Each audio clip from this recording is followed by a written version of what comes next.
cabin fever started to kick in. The lack of routine, interaction with other humans, and just not in our normal habits of eating, exercise, and getting enough sunlight really started to deteriorate our mental health.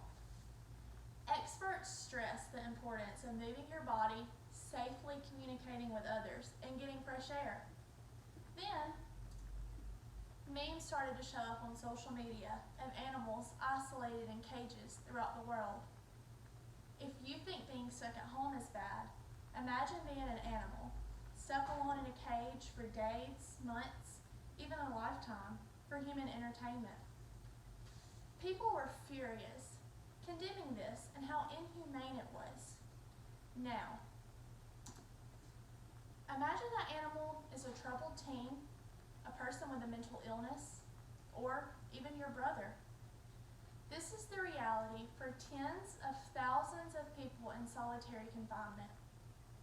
Let's start by looking at the reality for 80,000 to 100,000 people every day, just in our country. Solitary confinement, restrictive housing, segregated housing units, or the SHU.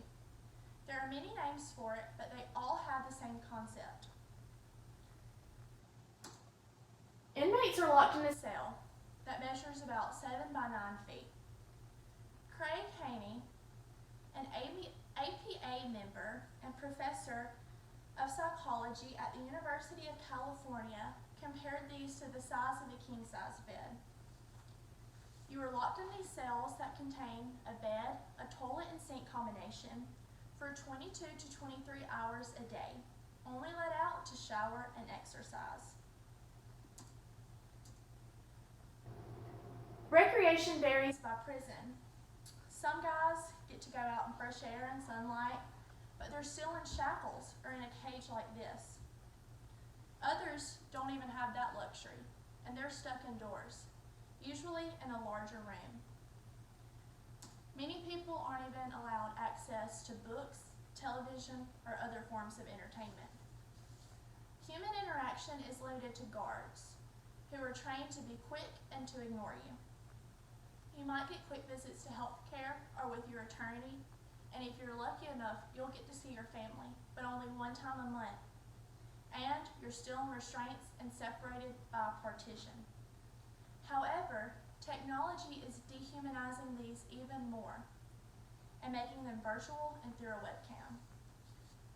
Phone calls are limited to 1 a week and mail is restricted. Guards determine what comes and what goes. Some of you are probably thinking, this sounds like torture. Well, a United Nations expert on torture would agree with you. In 2011, Juan A. Mendez, while speaking for the UN, called all countries to ban solitary confinement for inmates, except in very exceptional circumstances, and for as short of time as possible, not to exceed 15 days, with absolute prohibition in the case of juveniles and mental disabilities. Yes, you heard me right. Juveniles and people with mental disabilities are being put into isolation, and it still happens every day in the United States. Mendez and other professionals emphasize the negative impact this SHU has on the psychological well-being of inmates. It is compared to physical torture, and people in the U.S. are subjected to it for days, months, and years at a time. So, if this is still allowed in our country, after being considered torture by the United Nations, then it has to be reserved for special circumstances, right? Nope. It is entirely up to prison officials who gets put in solitary confinement. Some use it to punish prisoners who break rules. Others use it to separate those that are deemed dangerous to others. And it is also used to protect more vulnerable groups, like members of the LGBTQ+ community or the elderly. Now, we will get into some effects that isolation can have on you. Solitary confinement can have detrimental effects on someone's mental and physical health. Many inmates deprived of normal interactions suffer from anxiety, panic, insomnia, paranoia, aggression, and/or depression. Many people began having hallucinations, talking to themselves, experienced weight loss or appetite loss, and began self-mutilation. Anthony Graves, a former inmate who has been exonerated, spent 10 years in solitary confinement. He says, "I would watch guys come to prison totally sane, and in 3 years, they don't live in the real world anymore." He explains one inmate would go out into the recreation yard, get naked, lie down, and urinate all over himself. He would take his feces and smear it all over his face. It is clear that isolation is causing many more problems. In 2004, there was a study conducted on the California prison system. Even though less than 10% of inmates are in isolation units, 73% of suicides in the prison took place there.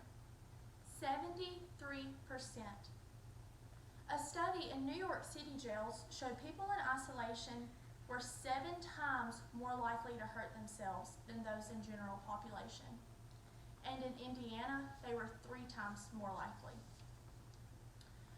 The Journal of the American Medical Association published a study following those exposed to the SHU.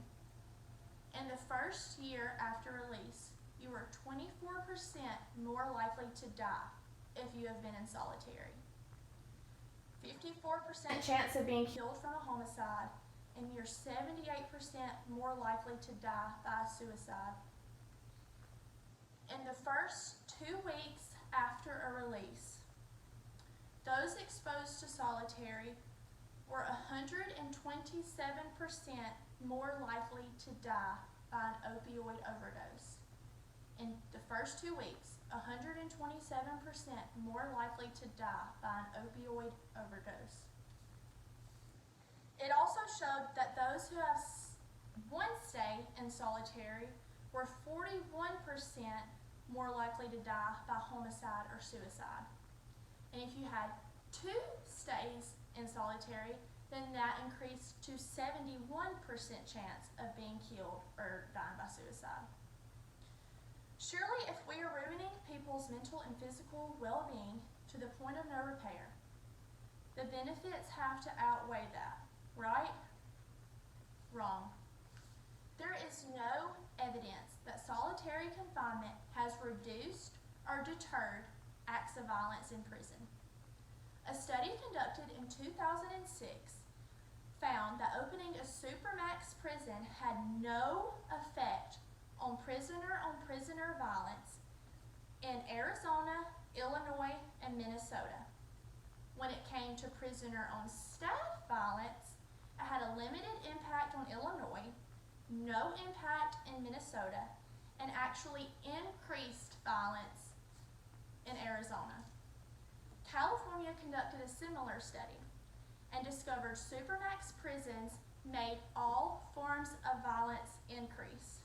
However, when an entire solitary confinement unit was closed in Mississippi, there was a 70% decrease in violence levels.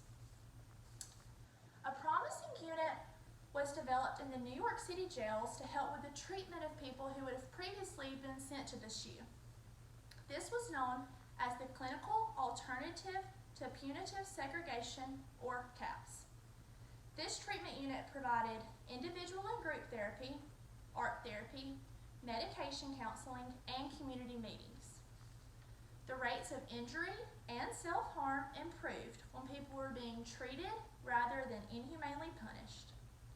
Some people would ask how much this treatment cost. We should first realize how much we pay for inmates in solitary confinement. The average cost of a prisoner is $22,000 a year. The average cost of an inmate in solitary confinement is $78,000 a year. That's 3 times as much. CAPS would offset some of these costs, not including the money saved in reductions to injuries and hospitalizations. So, while it may not be able to abolish solitary confinement completely, we should strive to find alternatives to cut down on the overuse. It should be banned for nonviolent offenses. It should be banned for juveniles, the mentally disabled, and people with mental illnesses. It should not be used for long periods of time, and it should be recognized as the type of torture that it is. Prison should be about rehabilitating, not creating lifelong trauma. Social workers approach treatments for these long-term isolated prisoners like they would PTSD. Haney mentions how tough it is for people to adjust to life outside of prison. He says it makes people incapable of living in society because they actually get to the point where they become frightened of other human beings. This is not what should be happening to tens of thousands of young teens, mentally ill, and our brothers and sisters here in America. This cruel and unusual punishment is unethical. Thank you.